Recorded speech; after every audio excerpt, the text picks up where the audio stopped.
It's an early start today. I'm off to Wagga Wagga, known as the largest inland city in New South Wales.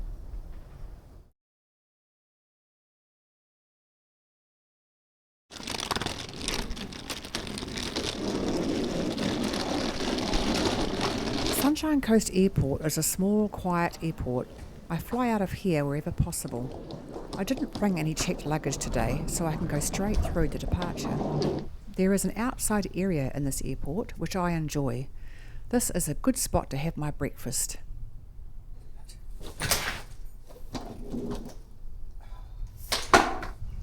I'm just eating a bircher muesli to give me some sustenance for the next few hours coming up. I fly out of Murrumbidgee at 7 o'clock and arrive in Wagga at about 12:50 p.m. There is a stopover in Sydney. Wagga is situated on the Murrumbidgee River, I think it's called, where the Aborigines named it Place of Many Crows.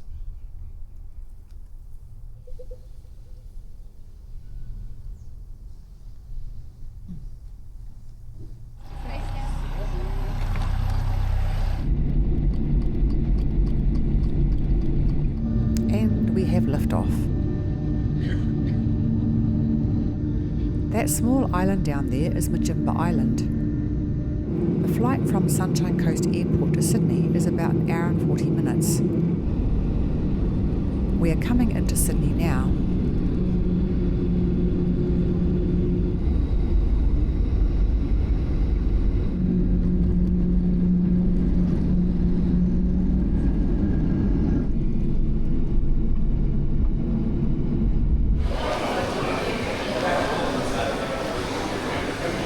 So I'm at Sydney Airport. I've got about 2 hours to kill. I'm just going to read a book, or maybe I'll just do some plane spotting.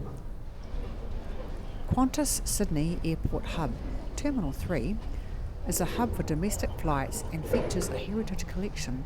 Hello, everyone. Qantas flight 433, service Melbourne Gate 13, is that 5 It's a public spot for plane spotters.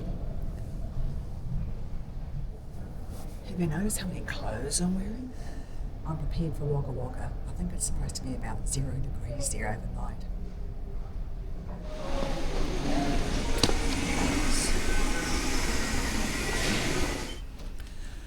I need to be at gate 17.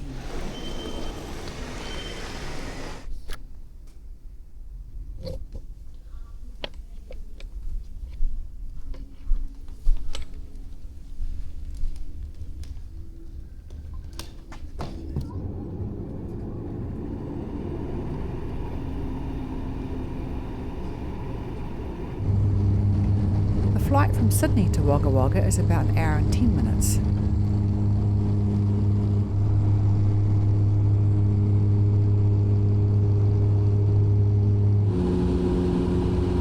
Are those propellers turning? They don't really look like it. Here's Wagga. And now we are flying over Wagga.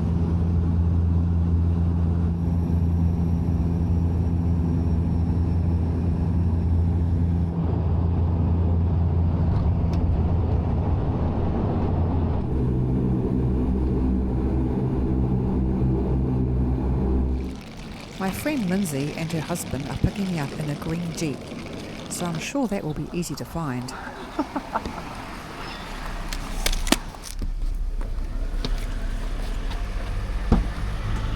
Hello! It's definitely old. We get straight out to walking the main street looking for heritage buildings.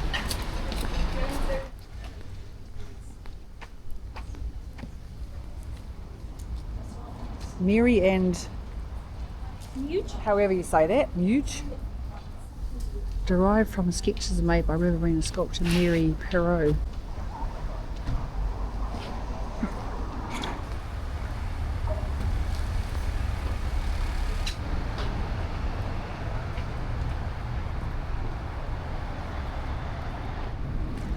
Wagga's train station was built in 1879.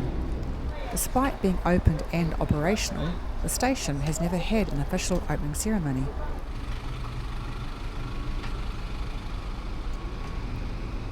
The station now mostly serves as a passing loop and standby loop, with 2 daily New South Wales train link XPT services in each direction operating between Sydney and Melbourne. A refreshment room was added in 1917 and the footbridge was built in 1936.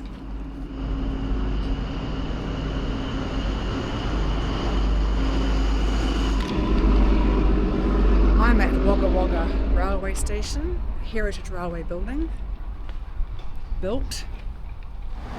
It's pretty.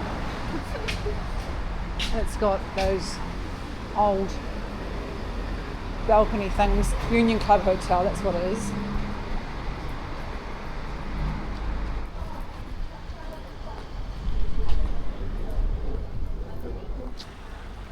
The Victorian veranda wraps around 2 sides of the building.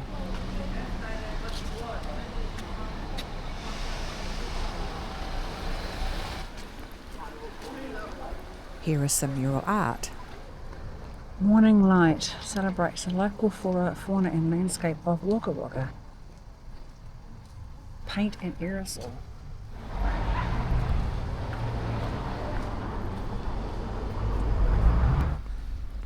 Over the road is Wagga's former City Council chambers.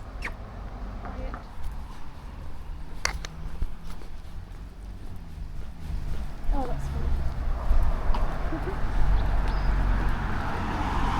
That, I think, is the old radio station. That's right. Yeah. Oh, yeah, that's it. There you go. Coming to you from 2WG. Does it say how old it is?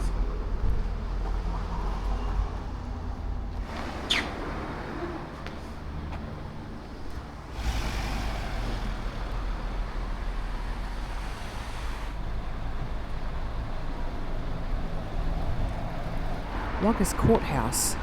We think we can see some information over here. It's just the rules. Here's something here. Some information about the caretakers of this building. They were the caretakers of the courthouse. We kept it chiming. There must be a clock. There is that Clock clock. times. Yeah. The clock tower. The stone was laid 3rd of December 1900. This current courthouse is the 4th in Wagga and is of Federation freestyle architecture. The first courthouse was built in 1847. The courthouse sentenced James Kelly, the infamous Ned Kelly's younger brother, to 10 years imprisonment in 1877 for stealing horses. Thomas Riley is believed to be the last person hanged in Wagga. That's actually just a fire hydrant. Now, I can tell that's a heritage building, and this one's built around 1929. Unique. Yeah. It is too. Unique. Wiradjuri is the name of That's so the local people, the isn't local it? Yeah. people. So a lot of the things in Wagga are named Wiradjuri. Okay. But it goes all the way to Canberra. Goes all the way to where? Canberra. Oh, right. Every year, people float down here on like random floats. I saw that online, Oh, yes. Why am I?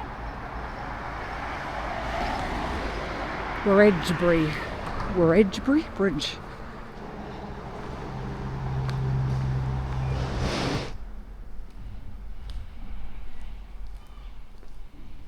I've just walked up one of the main streets in Wagga with some of the heritage buildings. I'm going to see a few more. However, this trip is not just about heritage buildings. I've been promised I'm going to see a koala and a wombat. This is the American sycamore tree.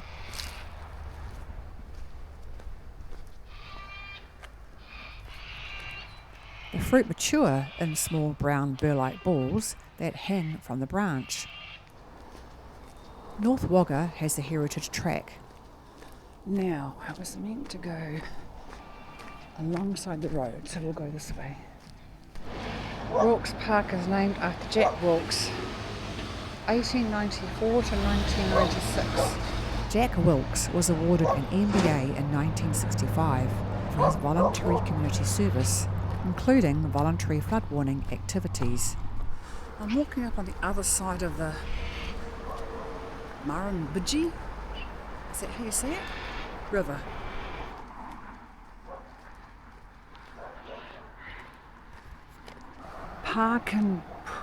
Bridge. The bridge over the Parkin Lagoon, then known as the North Wagga Bridge, replaced an open floodway. In 1903, the old bridge was demolished and a new timber beam bridge constructed. This is the third bridge to be constructed here.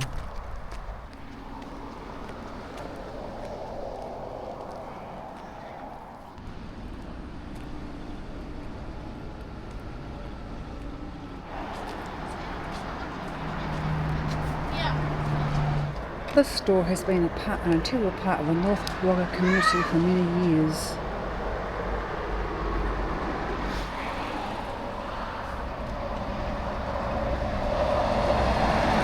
And this residence was built in the late 19th century.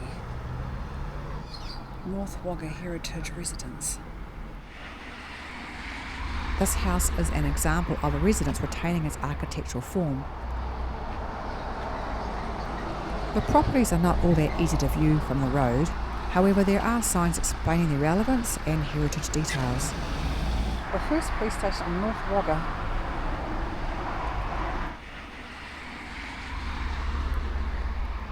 On the left here, North Wagga's first school was established in 1880.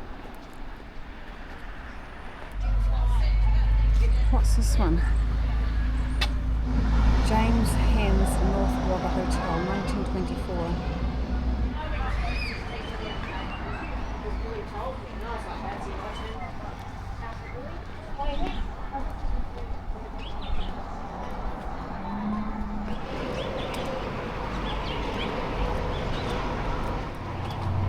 North Wagga Public Hall. Officially opened 1935.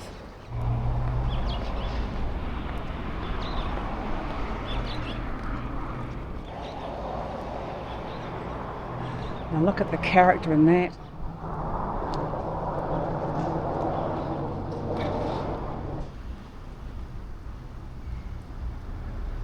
I need to cross over the road.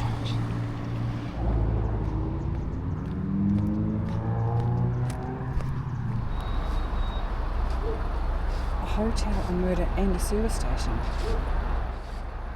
Geez, Wagga had a few murders from back in the day. I have decided to head back now. I won't have time to finish the rest of this walk. Look how tidy those grass edges are. I am now walking over the Parkin Bridge. I'm going to see if I can try and find that beach now.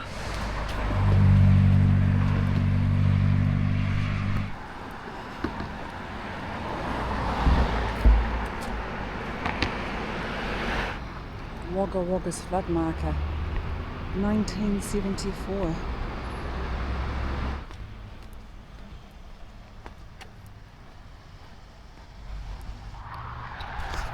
What's this?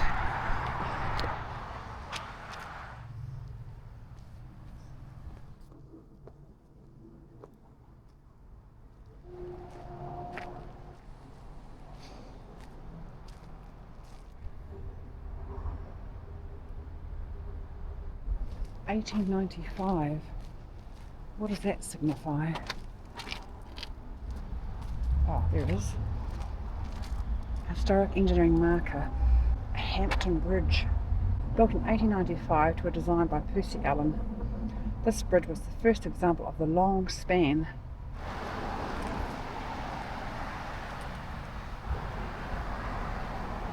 The river crossing.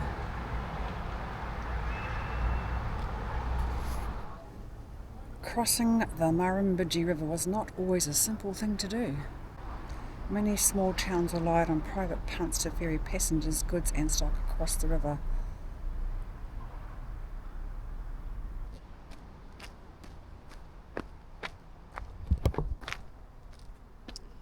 crossing place. Ah. The Hamden Bridge was demolished using a method called induced collapse. I just walked over that bridge and you'll see it in the background on the left. The caisson. This describes the dangerous and challenging conditions faced by workers building the pylons for the Hampton Bridge. I'm heading back into town now alongside the river walkway. So Wagga has its own fair share of mural art.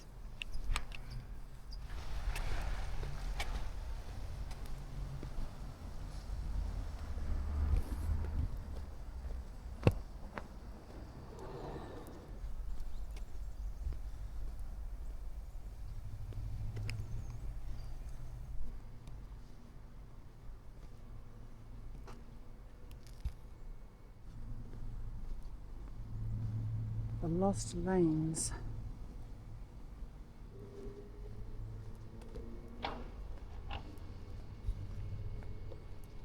It's all that heritage village. I've just walked back across the river and I'm walking up the river side now. Look, I found some of that mural art.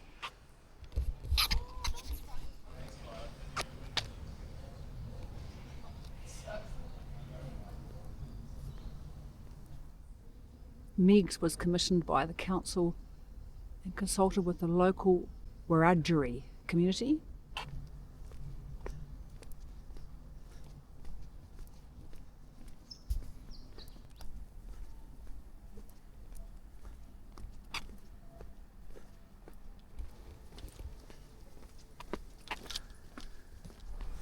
Wagga Wagga has its own beach, believe it or not. It's not the beach that you would think of though. It's a beach on the river. Those tiny wee birds. Gosh, you can hardly see them, they're camouflaged.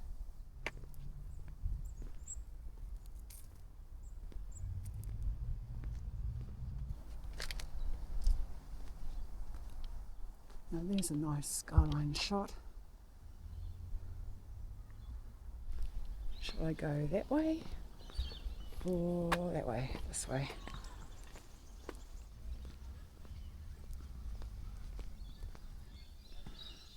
Oh, I could do with a bit of stretching right now. Pull downs.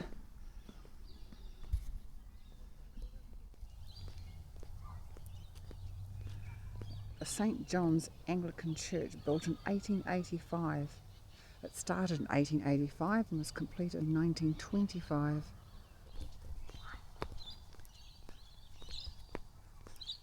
Events stage.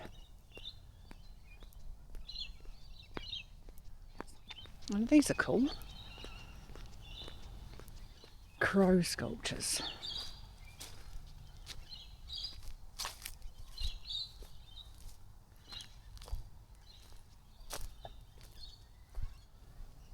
Wagga Wagga's name derives from the local Aboriginal word meaning place of many crows. There we go, stone crows.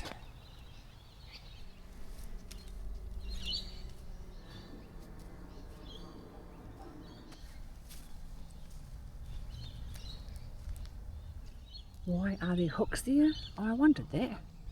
If you look down towards the river, you will see some large hooks that have been driven into the rocks. This place, along with the other spots on the river, was used as a part of bridge building training during the Second World War.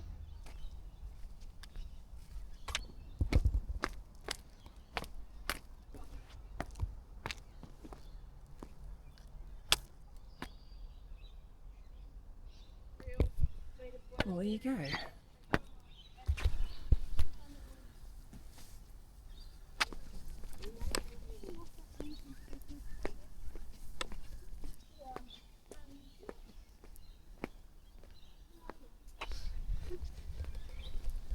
In 1976, Murrumbidgee River was the scene of an epic marathon of physical endurance, a feat of skill and a battle of wits. There you go, there's Wagga's Beach, the edge of the water.